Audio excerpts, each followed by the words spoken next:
Welcome back to Hardworking Man. Today we are doing something big. I don't know if you've been following along with our splitter challenge, but we called out other channels to try to beat our time. Check out that video up here. We'll put the link.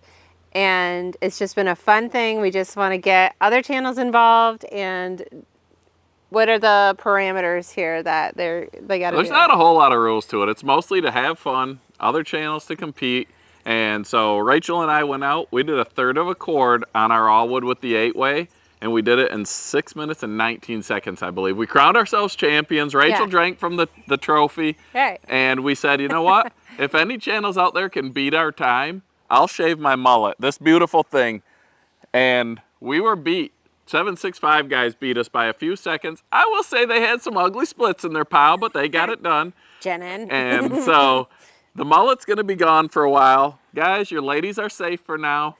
Till next fall when I bring something back. Right. So you asked what the parameters are. Basically, it's you run your machine. You run it how you run it. You can have 2 people or fewer. No more than 2. You can't have a whole army of people. No. And it doesn't, I don't care what size rounds you use, what wedges you use, what machine you use. Just the end pieces should be able to be picked up with one hand. None of these big, huge, massive boiler wood chunks. It doesn't matter if you have a 6-way, an 8-way, whatever your machine, whatever equipment you have, run it. But I should be able to pick it up with one hand. Yeah, the purpose of the challenge, like we said, is just to have fun, see how fast you can make a third of a cord. So we stacked a third of a cord of rounds in a stand. We split them all, then we restacked it in the stand. So far, everyone who's done the challenge has produced more than a third of a cord because you don't want to be the guy who goes under. So far, like we said, 765 guys, they did it. They beat us by a few seconds. And then Allen Family Firewood. Phil used his single wedge vertical splitter, and you have to check that video out. Yes. He's an absolute riot. I thought he died at the end of it. He just fell over on the machine. He picked the hottest day of the year to do it, and it was awesome. Firewood Midwest, he did it. He ran his Wolf Ridge. Check that video out. And Patty and Jeffrey from Mountaintop Outdoors just added an Easton made 37D to the wood yard, and they decided to just go out there and go sub 4 minutes. So check that video out. Right. Needless to say, the mullet's gone, so Rachel's gonna shave that. We're gonna shave this sucker today. But so anyways, even if you don't think you can beat the time, we wanna watch you do it. We wanna watch the competition, show what your machine can do when you have 2 people working hard to produce that amount of wood. I think everybody who's done this so far has had a lot of fun. They get their wife or a partner out there to help them out. So go do it, see what you can do. Like she said, you don't have to beat 3 minutes and 49 seconds or whatever it was Mountaintop Outdoors threw up on the board. But if you have another machine, just like the ones that are shown, see if you can beat their time. Maybe your procedure's different. Maybe somebody will learn, or just have fun. Be sure to tag Hardworking Man in your description so we can make sure we see it. That way we don't miss it. And once we get done knocking this mullet down, I'm going to go knock down a beech tree in the wood yard because I need some rounds because I have a video I want to make with the Easton Made 1222. You're not going to want to miss that. It's going to be coming up soon. So here we go. Let's get this mullet knocked down. All right, so I have this plugged into one of our power packs down here. Easy way to do it outside without having to clean up my bathroom. In case you ever lose a challenge and need to get your hair cut outside. Right. For a YouTube channel. Okay. How long have you been growing this thing out for? Oh geez, I don't know. It's been quite a few months. The mullet started years ago. I got a bad haircut. I was picking up pizza. My hair was getting shaggy. I ran into the hair cutting place next to the pizza store while I was waiting for the pizza. I was like, hey, can you cut my hair in like 20 minutes? And they're like, sure. Got my hair cut, got the pizza, got home. I walked in the door and Rachel says, what did you do? I'm like, what are you talking about? She's like, your hair looks terrible. I said, well, I got a haircut while I was waiting for pizza. Yeah, I said he looked like his name should be Jedediah. She says, did you look at it before you left? I'm like, shut up, it ain't that bad. So the next day I go to work and I work with a bunch of jerks and they all started calling me names and making fun of me. So I was like, you know what, I don't care what you guys think, I'll grow a mullet. And this was before the mullet made a comeback. In fact, I think I may have sort of brought it back. So no one thought I would do it. I'm not supposed to have a mullet at my work, so I grew the mullet. Everyone loved it. Kids at the Little League field would run up and jump up and hit my mullet. It was pretty fun, so now I've done it every year since. It's the end of an era. But next year, I think I might rock something else. So yeah, every year I bring the mullet back until I get in trouble at work, and this year I didn't get in trouble at work, but I threw it out there in a challenge. If you could beat our time, I'd cut the mullet, so here it goes. Yeah, well, and I'm not doing a good job here because he's gonna go get it cut by somebody real tomorrow, and I'm gonna have to change all my hat sizes now. yeah. All right, do a walk around. That looks worse than the mullet. Well, I'm gonna get it fixed. Don't judge me. I'm gonna wear a hat till I get it fixed. But the mullet's gone. Let's go drop this beech tree. We drove Heath's truck out here to cut this tree down, and he backs all in because all his equipment's in the back of his truck rather than carry it. And I'm telling you, I'm pretty sure that's exactly where we're dropping this tree. And I was like, don't you think you should move it? And he's like, oh, I think we're good. He's gonna move it because I don't trust that. You look like the Three Stooges with this hair. I lost my mullet in a challenge on YouTube. Oh, you need to get that fixed. Well, I plan on it. It'll be nice to not be getting all the attention from the ladies for a while at least. You can have a chance to breathe for once. I know. It gets overwhelming sometimes. Yeah, I bet. I think I handle it well though. This beech tree is part of the woodyard expansion project. We dropped a few of these trees last time so that we could drop this tree this way. Once we drop this tree this way and get it bucked up for the next thing we're gonna do is drop this beech tree, and it's gonna go right where this one's coming from. So it's all part of my puzzle. And when we do that beech tree, once I get my tractor back, which is back in the shop, we're gonna see how long it takes to drop that tree, buck it up, turn it into firewood, and see how much wood we get from that one beech tree. So let's go get this one down, get it bucked up, and go from there. As always, safety first. Even though I'm not cutting, I'm not part of that, but you never know if a limb's gonna go flying. I'm protecting my noggin at all costs. So everyone who always yells at me for safety, here we are. And I have earplugs in. I'm hitting all the bases.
Here we go. As you can see, I've got a pretty aggressive grind on this chain. It bites in pretty good.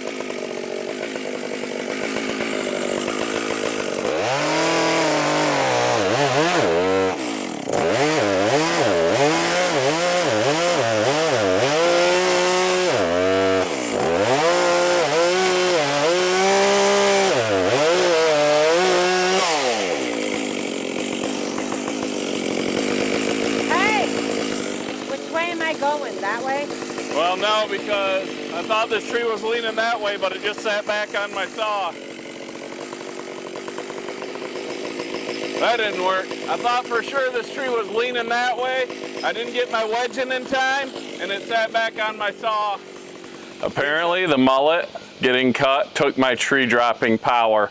If you saw, I didn't get a wedge in time. I thought that tree was leaning this way. I cut in a little faster than I should have on the back cut. I got a little overconfident, and the tree sat back on my saw. So what I'm gonna do now, I'm gonna go and I'm gonna drop it the way that it's wanting to go. I still have plenty of hinge wood, so it's safe enough. But what I did was I took this saw off. If you cut trees, drop trees, you're gonna pinch a saw. So what I did is I took the expensive part off. The bar is still in the tree. I took my a different saw, the 044, and I'm gonna go drop this tree so I can get that bar back out. I'm gonna keep Rachel back here. This isn't anything anyone should learn how to do, other than if you make a mistake, sometimes you just gotta get the power head off and go try to bail yourself out. So that's what I'm gonna do.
I was able to save it, but it's not a pretty stump, I'll tell you that.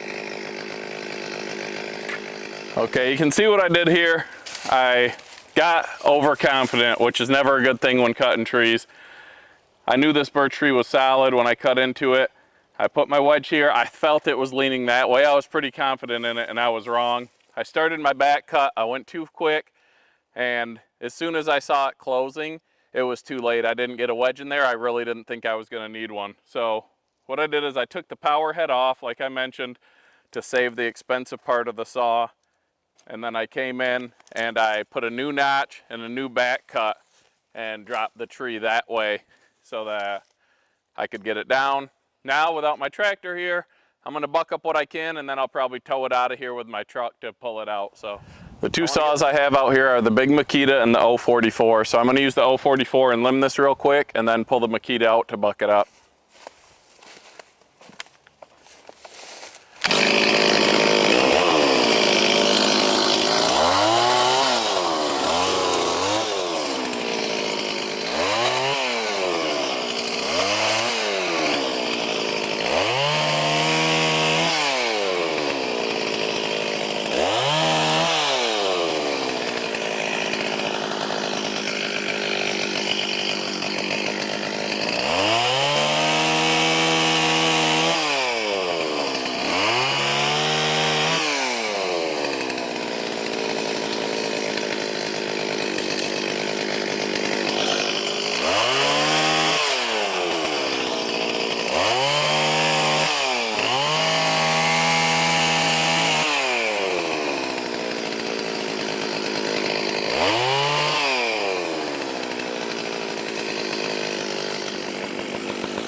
I don't need a hat. I want people to see this hair. I've earned it.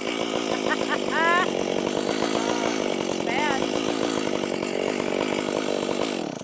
All right, I got to retighten that chain real quick because I clearly didn't have it right.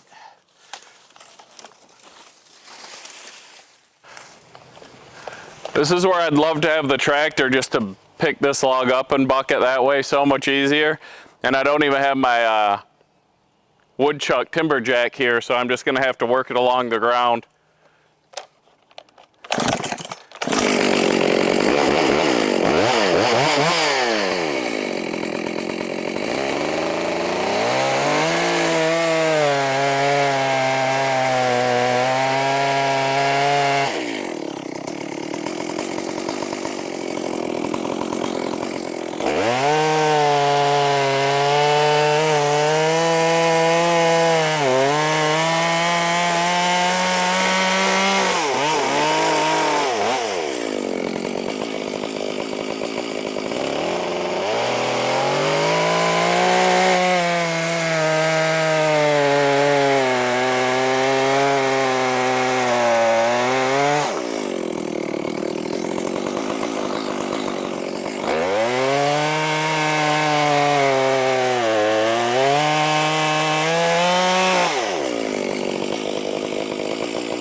A lot of weight on those.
Shooting wedges.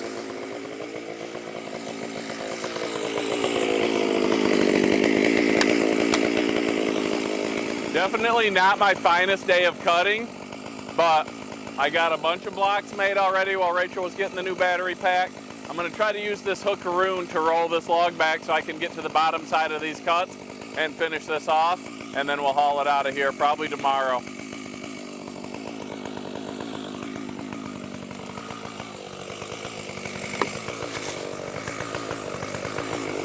All right, we're gonna have to make them smaller chunks.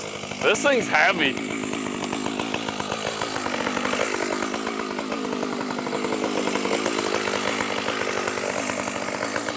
This is where you can drive a wedge in and open it up, and that way I can get cut all the way through and break these down into smaller pieces so I can roll them, hopefully.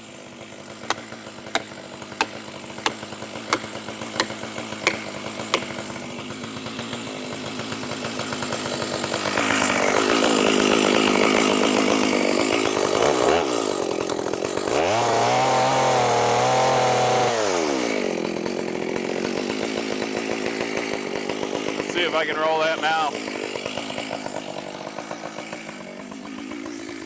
This one might be tough because it's on this hill.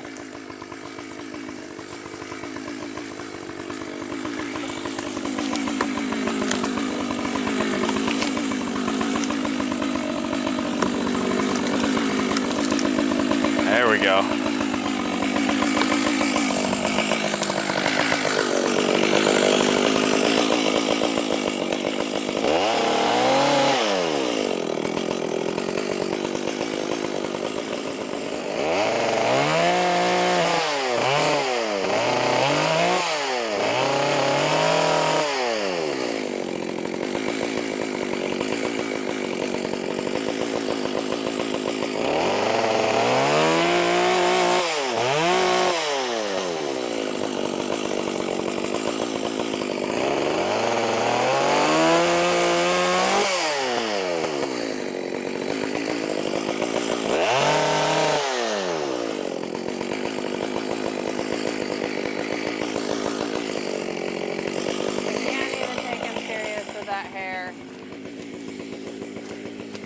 What's that? I can't even take you serious with that hair. This hair is awesome. You know it is. Maybe I won't get it cut. Oh, Lordy.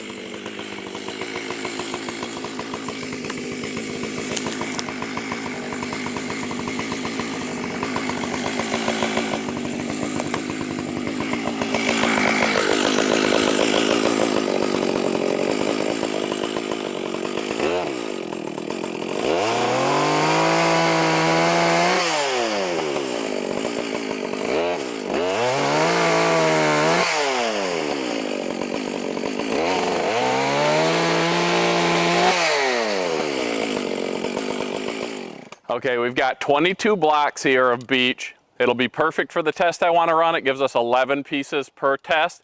That's going to be coming up in my next video. You won't want to miss that. Hit the thumbs up, subscribe, bell icon, drop a comment down below. Thanks for watching, guys.